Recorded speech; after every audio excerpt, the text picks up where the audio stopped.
नमस्ते दोस्तों, मनमोहक हिंदी कहानियाँ चैनल में आप सभी का स्वागत है। आज की हमारी कहानी है अपने शहर में। वर्षों बाद पुणे जा रही हूँ, मेरे बचपन और किशोरावस्था का शहर पुणे, जो तब पूना कहलाता था। इतने वर्ष हो गए पूना छोड़े, पर आज भी वह शहर बहुत अपना लगता है। ढेर सारी मधुर स्मृतियाँ जुड़ी हैं उस शहर से। गाड़ी में बैठते ही मैं कल्पना लोक में पहुंच गई हूँ। यादों की यही तो खासियत है कि वह दुनियादारी के नियमों की मोहताज नहीं, न टिकट की ज़रूरत, न किसी की इजाज़त की। जब मर्जी और जहाँ मर्जी पहुँच जाती है वह। पिताजी की नौकरी ऐसी थी कि अक्सर तबादला होता रहता था। एक बार जब पुणे तबादला हुआ तो उन्हें वह शहर, वहाँ का मौसम इतना पसंद आया कि उन्होंने पुणे में ही अपना घर बनवा लिया और रिटायरमेंट के बाद वहीं बस गए। अब बड़े भैया भाभी भी वहीं रहते हैं। दीदी का ब्याह एक आर्मी ऑफिसर से हुआ, सो आज यहाँ तो कल वहाँ घूमती ही रहती हैं। घर में मैं सबसे छोटी थी। समय आने पर मेरी शादी मेरठ के एक संयुक्त धनी परिवार में हुई। इनका अपना कारोबार है। यहाँ हर रिश्ता दौलत से तोला जाता है। व्यक्ति का सम्मान उसके बैंक बैलेंस के अनुसार किया जाता है। मेरे मायके के लोग अधिक शिक्षित व संभ्रांत होते हुए भी इनसे कम हैं। इस परिवार की अपनी परंपराएं हैं, जिसके अनुसार स्त्री घर के भीतर ही शोभा पाती है। खूब ऐशो आराम, खूब ठाट बाट हैं, लेकिन नियम कानून भी बहुत हैं। गहने कपड़ों का ढेर है, क्योंकि इसी से तो लोगों को पारिवारिक समृद्धि का पता चलता है। लेकिन घर की स्त्रियों की इच्छाओं की कोई कीमत नहीं। उनसे राय मशवरा करने की ज़रूरत कोई महसूस नहीं करता। हमारे शास्त्रों में स्त्री को देवी का दर्जा प्राप्त है। देवी की मूर्ति को अपनी सामर्थ्य के अनुसार अच्छी तरह सजाया जाता है। असली हीरे जवाहरात तक पहनाए जाते हैं, पर उसका स्थान घर के भीतर का कोई कोना ही होता है, जहाँ वह खामोश खड़ी रहती है। ठीक यही स्थिति इस घर में स्त्रियों की भी है। पति शशांक अपने कारोबार में व्यस्त रहते हैं, पर खाली होने पर भी उनके जीवन में मेरे लिए कोई जगह नहीं है। संयुक्त परिवार है तो कुछ समय तो कट जाता है, पर समय काटना और जीना दो अलग अलग बातें हैं ना। कभी नहीं सोचा था कि विवाहित जीवन में और भरे पूरे परिवार में भी इस कदर अकेलापन महसूस हो सकता है। पति का शुष्क व्यवहार पूरे जीवन को रेगिस्तान में बदल सकता है। शरीर की सारी क्रियाएं चलती हैं, फिर भी भीतर ही भीतर सब कुछ मर जाए। उस स्थिति के लिए कौन सा शब्द है शब्दकोश में? डॉक्टर इस रोग का इलाज क्यों नहीं खोजते? बीच में एक ही बार आ पाई थी पुणे, पापा के स्वर्गवास के बाद। माँ तो मेरी शादी से पहले ही इस दुनिया से चली गई थी। उस माहौल में घर से बाहर निकलना नहीं हो पाया। ज़्यादा किसी से बात भी नहीं हुई। अपनी बेटी की शादी में पूरे परिवार को सादर निमंत्रित करने भैया और भाभी स्वयं आए थे। बाकी सबने तो व्यस्तता का बहाना बना दिया, पर मैं खुश थी कि मुझे जाने की अनुमति मिल गई। मेरे लिए यही बहुत था। अब कल्पना लोक से बाहर आने का वक्त हो गया है, क्योंकि मैं अपने शहर पहुंच चुकी हूं। अपने शहर में होने की खुशी में सुबह जल्दी ही नींद खुल गई है। कुछ अजीब सी मन स्थिति है, कुछ स्वप्न सी अवस्था। क्या मैं सचमुच पुणे पहुंच गई हूं? आकाश में बादल हैं और हवा भी चल रही है। मन में उमंग है। ये सब मैं सोकर नहीं गंवाना चाहती, इसलिए जूते पहनकर बाहर निकल आई हूँ। स्वयं को एक ऐसे पंछी की तरह महसूस कर रही हूँ। जिसे थोड़े दिनों के लिए पिंजरे से बाहर उन्मुक्त उड़ने की आज़ादी मिल गई है। यूँ पुणे शहर बदल गया है, पर मेरे आसपास जाने पहचाने रास्ते हैं, पुराने लैंडमार्क हैं। हमारे घर की लंबी सी सड़क के बाद दाएं मुड़ते ही पार्क है और उसके बाद पहली कोठी चोपड़ा अंकल की है। उनका कारों का अपना शोरूम है। उनके 4 बेटों में सबसे बड़ा बेटा स्कूल में भैया के संग पढ़ता था। इन दोनों की गहरी दोस्ती थी। इसी कारण मम्मी पापा का चोपड़ा अंकल और आंटी से परिचय हुआ था। आना जाना शुरू हुआ, जिसने पारिवारिक मैत्री का रूप ले लिया। तीसरे नंबर का बेटा माधव मेरे स्कूल में था, मुझसे 2 साल सीनियर। तब शहर इतना फैला नहीं था, स्कूल की अपनी बसें नहीं थीं और हम पैदल ही स्कूल आया जाया करते थे। हाँ, माधव के पास अपनी खुद की साइकिल थी। मुझे गाने का शौक था और मैंने एक विषय संगीत ले रखा था। स्कूल के कार्यक्रमों में मेरा कोई गीत होता जिसकी रिहर्सल अथवा कार्यक्रम वाले दिन मुझे देर तक रुकना पड़ता, तो माधव लाइब्रेरी में बैठकर पढ़ता रहता और मुझे संग लेकर लौटता। खासकर सर्दियों में। पुणे में वैसे बहुत ज़्यादा ठंड तो नहीं पड़ती थी, पर फिर भी शाम जल्दी घिर आती थी। माधव की उपस्थिति निश्चय ही मुझे सुरक्षा का एहसास दिलाती थी। चोपड़ा अंकल के गेट तक जाकर मैं रुक गई हूँ। यह तो पता है कि अंकल नहीं रहे, लेकिन आंटी से मिलने का मन हो आया है। सूरज अभी अपनी आरामगाह से निकला नहीं है, या फिर बादलों की वजह से रोशनी कम है, पता नहीं।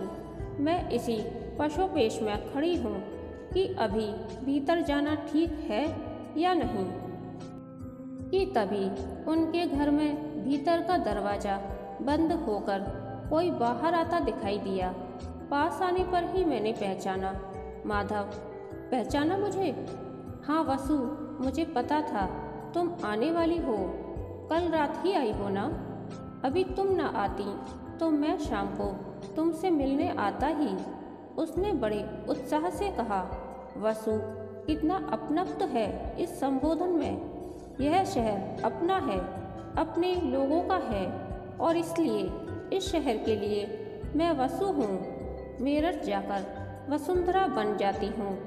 लॉन में रखी कुर्सियों की ओर इशारा करते हुए माधव ने कहा। माँ की तो अभी आधा घंटा पूजा चलेगी और बाकी लोग सो रहे हैं। तब तक हम यहीं ताज़ी हवा में बैठते हैं। अच्छा है तुम मिल गई। 2 मिनट बाद आती तो मैं भी सैर पर निकल चुका होता। 2 मिनट मौन छाया रहा। मुलाकात होती रहती है तो बातों के सूत्र भी जुड़ते चले जाते हैं। इतने सालों के बाद मिलने पर नए सूत्र तलाशने पड़ते हैं। क्या बोलूं, कुछ समझ नहीं आया तो बादलों की ओर देखते हुए मैंने कहा, लगता है बारिश होगी। अच्छा है ना, तुम्हें तो बारिश में भीगना बहुत पसंद है ना? मैंने हैरानी से उसकी तरफ देखा, पर कुछ अधिक देर तक ही अपनी हैरानी में शिष्टाचार की सीमा भी लांघ गई शायद। इसे याद है अभी तक यह बात। याद है वह दिन। अच्छा मौसम देखकर हम सब पिकनिक के मूड में आ गए थे और दोनों परिवार चल पड़े थे पिकनिक मनाने। कहीं दूर नहीं, पास ही के एक गार्डन में। थोड़ी देर में ही आसमान से बूंदें गिरने लगीं। पहले नन्ही नन्ही, फिर मोटी मोटी। जब सब लोग इधर उधर छत खोज रहे थे तो मैं हथेलियाँ और चेहरा ऊपर उठाए बारिश का आनंद ले रही थी। जब तक कि माँ ने आवाज़ लगाकर छप्पर के नीचे नहीं बुला लिया। मेरी जिंदगी कितनी बदल गई है। मेरे पति शशांक को यह सब बिल्कुल नहीं पसंद। कोई मुझे देखे ना, इसलिए मैं बारिश का आनंद लेने अपने 3 मंजिले घर की छत पर चली जाती हूँ। तब भी गुस्सा हो जाते हैं या सड़क छाप लोगों की तरह वाहियात शौक है तुम्हारे। उनका कथन है, उन्हें क्या पता ये छोटे छोटे शौक जिंदगी को कितना जीवंत बना देते हैं। आज शाम को ही सगाई की रस्म है।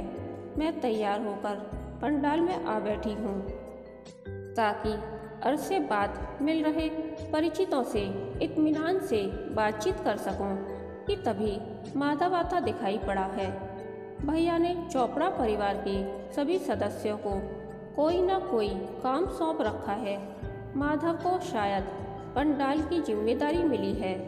मुझे बैठा देख वह झट से डीजे की तरफ मुड़ गया और वहां से लौटकर बोला, तुम्हारी पसंद के गाने उन्हें लिख कर दे आया हूँ, तुम बैठकर सुनो। मुझे विश्वास नहीं होता कि इतने सालों बाद भी उसे मेरी पसंद के गाने याद होंगे। पर शीघ्र ही हेमंत कुमार साहब की आवाज़ फिजा में गूंज गई, तुम्हें अभी तक याद है मेरी पसंद के गाने? मैंने आश्चर्यपूर्वक पूछा। वह कुछ देर तक सोचता रहा, फिर बोला, मुझे तो बहुत कुछ। और फिर वाक्य बीच में ही छोड़ दिया। पर अधूरा रह गया वाक्य अधिक अर्थपूर्ण हो गया है। सच है, कभी कभी खामोशी शब्दों से अधिक बोल जाती है। और एक के बाद एक गाने बजने लगे, सब मेरी पसंद के गीत संगीत मुझे माँ से विरासत में मिला है। बस गानों की पसंद अलग अलग है। माँ पंजाबी टप्पे, शादी ब्याह के गीत, भजन आदि को शौक से गाती थीं और मैं नई किस्म के गाने पसंद करती थी।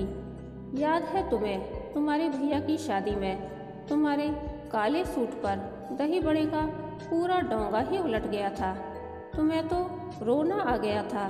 तब मैंने नई नई कार चलानी सीखी थी और तुम्हें कपड़े बदलवाने घर ले आया था। याद कैसे नहीं होगा? सारा दृश्य अंकित है मानस पटल पर आज तक।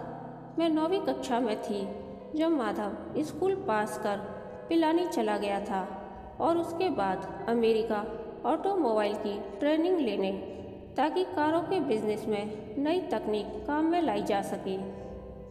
पर भैया की शादी गर्मियों की छुट्टी में हुई थी, इसलिए माधव भी उस समय घर पर आया हुआ था। तो कुंवारी लड़कियां आज की तरह बनाव श्रृंगार नहीं करती थीं। कपड़ों पर बेहिसाब पैसा खर्च नहीं किया जाता था। दीदी ने मेरे लिए घर पर ही काले क्रेप का सूट सिलकर उसके गले और दुपट्टे के चारों ओर सफ़ेद सीपियाँ लगा दी थी।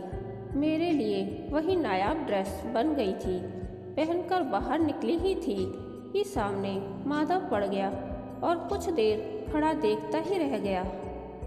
मुंह से कुछ न बोलकर भी उसकी आंखें हजारों कॉम्प्लीमेंट्स दे गईं। बारात में भी मैंने उसे अपनी ओर देखते पाया।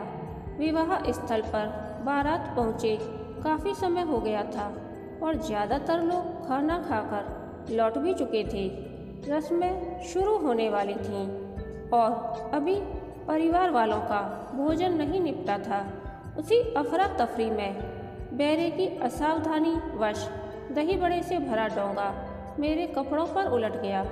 अच्छा था कि विवाह स्थल हमारे घर से अधिक दूर नहीं था, लेकिन घर के सभी लोग व्यस्त थे।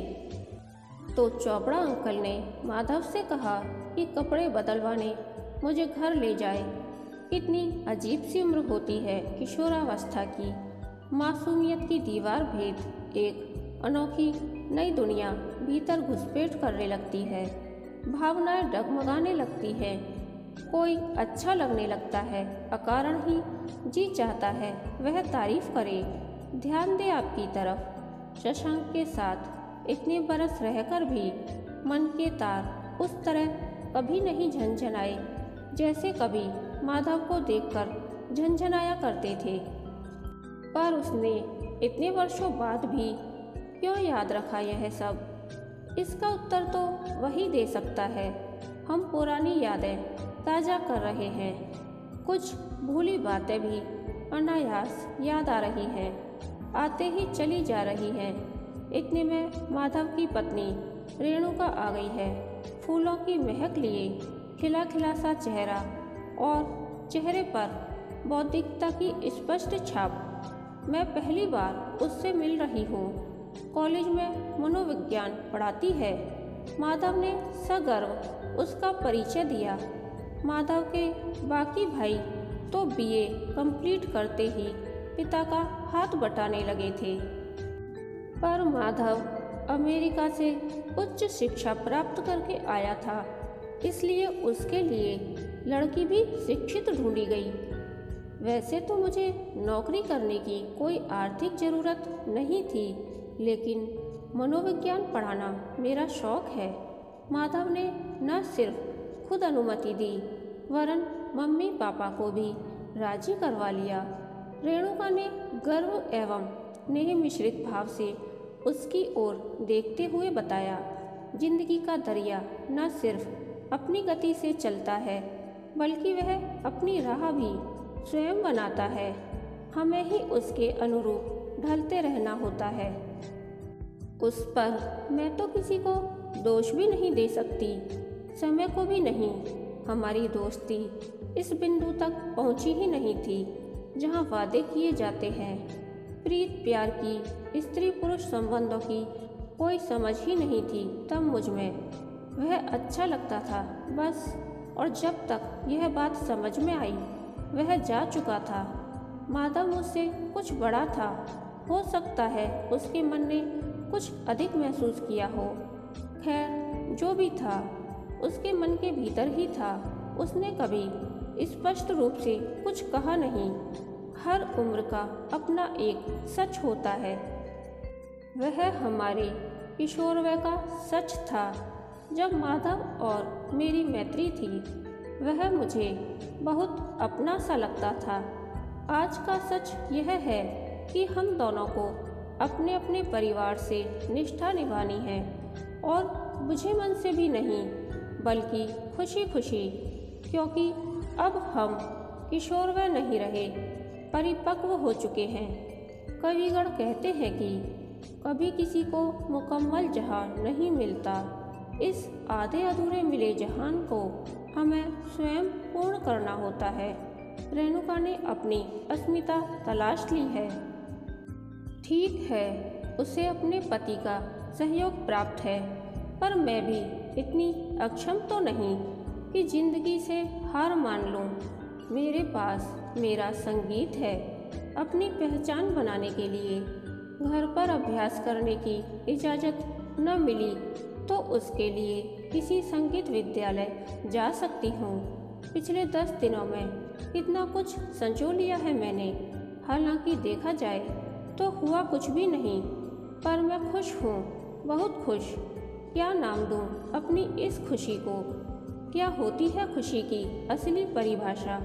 खुशियों के छोटे छोटे असंख्य क्षण होते हैं जो मिलकर जीवन को अर्थ देते हैं।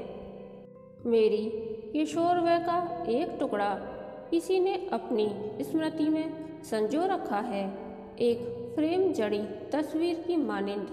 यही काफ़ी है मेरा खोया आत्मविश्वास लौटाने के लिए, और मैं माधव की याद को दिए की लौसा मन में संजो आई हूँ। आश्चर्य, यह लौ तपिश नहीं दे रही, ठंडक पहुँचा रही है मन को, सुकून दे रही है, आगे की राह दिखा रही है।